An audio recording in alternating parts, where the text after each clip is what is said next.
চাঁদার টাকার জন্য এই লোকটির অপেক্ষা। এটা হলো আমাদের রোডের ভাইয়া জিপি। জিপি বলতে কি এটা তো চাঁদা? হ্যাঁ, এটাই জিপি, এটাই চাঁদা।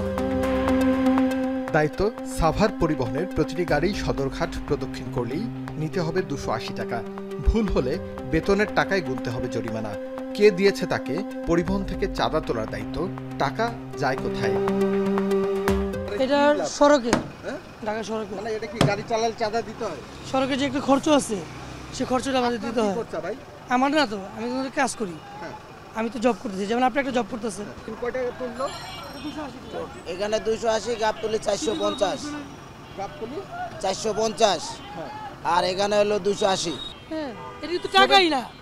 হ্যাঁ, এগুলো তো টাকাই না। ৭৬ কোটি টাকা কোনো টাকাই না। এরকম সদরঘাট গলি থেকে বেশি টাকা ওঠে। টাকা না দিলে ঘোরে না গাড়ির চাকা। মামলা হামলা তো আছেই, জানালেন পরিবহন চালকরাই। 5 আগস্টের পর বিএনপির রাজনীতির সাথে যুক্তরাই নাকি দখল করে নিয়েছেন সদরঘাট বাস টার্মিনাল। পালিয়েছে আওয়ামী লীগের সাথে যুক্তরা। আওয়ামী লীগ সরকার থাকতে চাঁদাবাজি হচ্ছে, এখন কেন চাঁদাবাজি চলে? সংস্কারের কথা বললে যে সংস্কার দেশে চালাইতেছে, এটা আসলে বাস্তবায়নে উল্টাটা। প্রতিদিন 150টি থেকে 170টি সাভার পরিবহনের গাড়ি থেকে 280 টাকা করে তোলেন এই ব্যক্তি। অঙ্কের হিসেবে 42,000 টাকা আয় দিনে। মাসের হিসেবে 12,60,000 টাকা আয় এখান থেকে। বছরের হিসেবে আয় 1,53,00,000 টাকা। আজমেরি ভিক্টর সহ মোট 6টি গাড়ির রুট পারমিট রয়েছে সদরঘাটে। তাহলে 9,19,00,000 টাকা শুধু আয় হয় সদরঘাটের পরিবহন সেক্টর থেকে।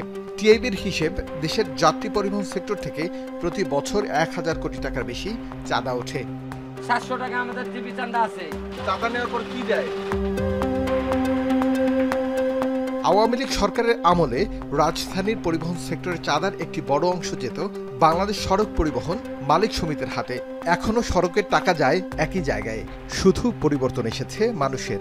ক্ষমতার পালা বদলে সড়ক পরিবহনের দায়িত্বে বিএনপি ঘরানার রাজনীতিবিদরা। যদি সব টাকা এখানেই পাঠায় দেয়, তাহলে কোম্পানিটা চলে কেমনে? তার অফিস, তার স্টাফ, তার প্রশাসনিক খরচ, তার গাড়ি থানায় গেলে থানা থেকে বাই করা। জুলাই বিপ্লবের পর আমরা ইতে আসছি, আমরা সড়ক পরিবহনের দায়িত্ব নিচ্ছি। আমরা এসেই কিন্তু প্রথম পুরা ঢাকা শহরের যত টার্মিনাল ছিল, যত এন্ড ছিল, আমরা সমস্ত জায়গায় আপনার চাঁদাবাজি বন্ধ করে দিয়েছি।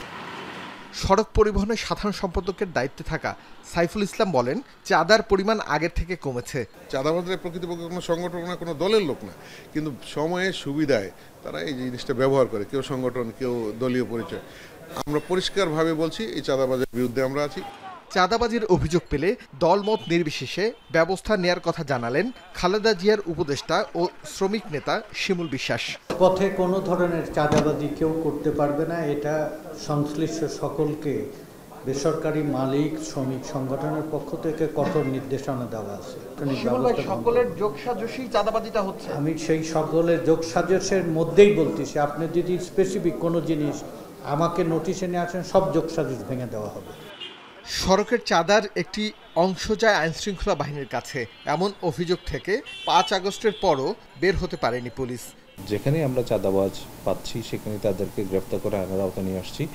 আর যদি কোনো সুনির্দিষ্ট অভিযোগ পাওয়া যায়, সেটা তো আমরা আরও কঠিনভাবে ব্যবস্থা গ্রহণ করব। চাঁদাবাজির অভিযোগ পেলে ব্যবস্থা নেওয়ার কথা জানান যোগাযোগ উপদেষ্টা। এখানে চাঁদাবাজি হচ্ছে, আপনারা জানান, তথ্যটা জানান, পুলিশের কন্ট্রোল রুমে জানান, কিংবা বিআরটি এর কন্ট্রোল রুমে আছে, যে কোনো জায়গায় জানান, এবং ওখানে যদি ব্যবস্থা না হয় তাহলে আমাদেরকে বলবেন, আমরা তাদের বিরুদ্ধে ব্যবস্থা নেব।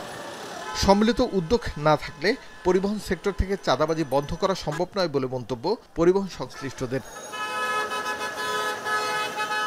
আরিফ হোসেন, এখন, ঢাকা। মাঠের অলরাউন্ডার আমি, আর ঘরের allrounder Tilex. Tilex toilet cleaner, clean মানেই টাইলক্স।